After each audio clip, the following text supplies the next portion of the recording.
आज का विषय है दर्पण में प्रतिबिंब का बनना।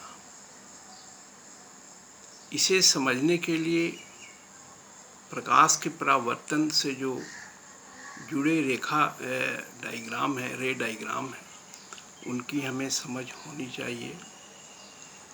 कल जैसा मैंने कहा था कि एक बिंदु के इमेज को बनने के लिए कम से कम उससे निर्गत प्रकाश की दो किरणों का परावर्तन होना जरूरी है। अब किसी मिरर की सहायता से किसी बिंदु से निकलने वाली दो निर्गत किरणों के परावर्तन की प्रक्रिया को यदि हम रेखा चित्रों से उतारते हैं तो देखते हैं कि ये जो परावर्तित किरणें हैं ये मिरर के सामने मिलती नहीं हैं, बल्कि इनके बीच की दूरियां क्रमवश बढ़ती जाती हैं। इन रेखाओं को यदि मिरर के पृष्ठभाग में खींचकर बढ़ाया जाए तो ये रेखाएं मिलती हैं, और जिस बिंदु पर मिलती हैं वह बिंदु है जिस पर ये परावर्तित किरणें मिलती हुई आभासित होती हैं। और उस बिंदु पर जहाँ ये परावर्तित किरणें मिलती हुई आभासित होती हैं, वहाँ पर उस बिंदु का प्रतिबिंब बनता है। अब आते हैं किसी वस्तु का प्रतिबिंब कैसे बनता है। हर वस्तु सैकड़ों बिंदुओं से बना होता है।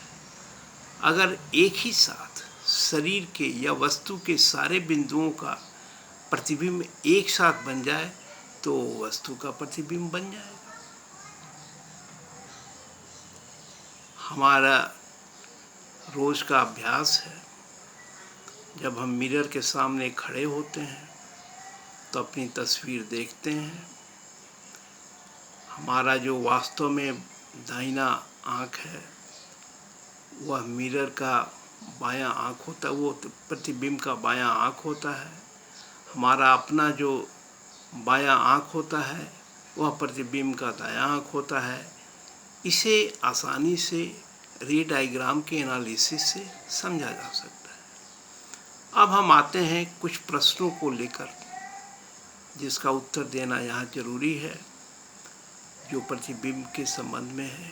पहला है कि मिरर से प्रतिबिंब जो बनता है उसकी प्रकृति क्या है।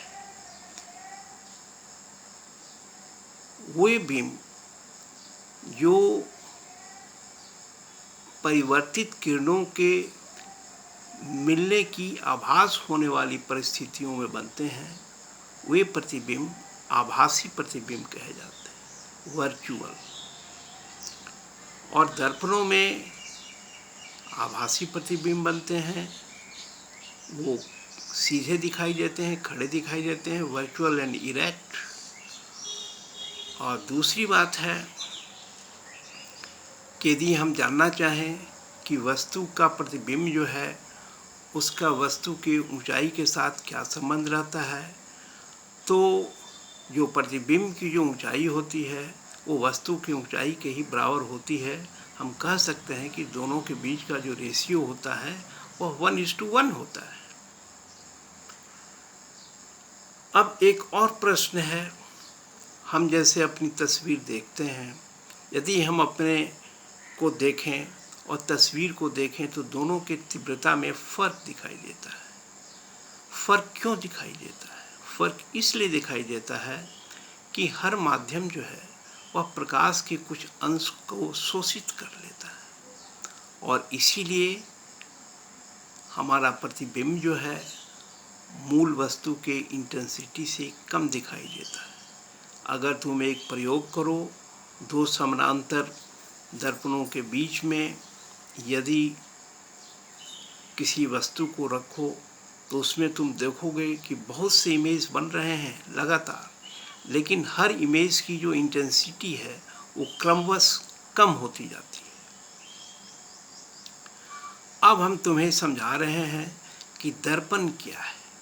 दर्पण को समझने के लिए एक ग्लास स्लैब को ले लो हाथ में, पटिया को ले लो, उसमें अपना देखो चेहरा कैसा दिखाई देगा, बहुत धुंधला दिखाई देगा। अब उसके पीछे धुंधला दिखाई देने का कारण क्या है? कारण ये है कि तुम्हारे शरीर से, चेहरे से जो रोशनी जा रही है उसका अधिकांश भाग बाहर निकल जाता है, उसका कुछ ही अंश लौटता है। जितना लौटता है उसी के अनुपात में तुम्हारे चित्र की इंटेंसिटी होती है। अब हम क्या करते हैं कि उसको पीछे किसी कूट या ये से उस निकलने वाली रोशनी के अंश को यदि रोक दें तो हमारे चेहरे की इंटेंसिटी बढ़ जाएगी। हम जो दर्पण व्यवहार करते हैं वे दर्पण बाहर जाने वाले प्रकाश को करीब करीब बिल्कुल ही रोक देते हैं। उस पर सिल्वर या एल्युमिनियम की बहुत पतली लाइनिंग होती है और ये लाइनिंग ऐसी होती है जिसे नहीं लगता है कि मिरर के पीछे भाग में कोई अवरोध काम कर रहा है। हमको बहुत साफ सुथरा और चमकदार महसूस हो रहा है, जिसमें बनने वाले हमारी इमेज की क्वालिटी जो होती है वो काफ़ी अच्छी होती है। तो ये तो बात हुई समतल दर्पण में दर्पण बनने की प्रक्रिया को जानने की। अब नेक्स्ट क्लास में हम लोग गोलीय दर्पण में बनने वाले प्रतिबिंबों के बारे में जानेंगे और मैं तुमसे किसी भी तरह के प्रश्न का आमंत्रण करता हूँ। संबंधित प्रश्न उठें, हमसे पूछो, उचित माध्यम से मैं उसका जवाब दूंगा।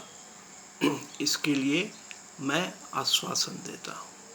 फिर अगले क्लास में मिलते हैं।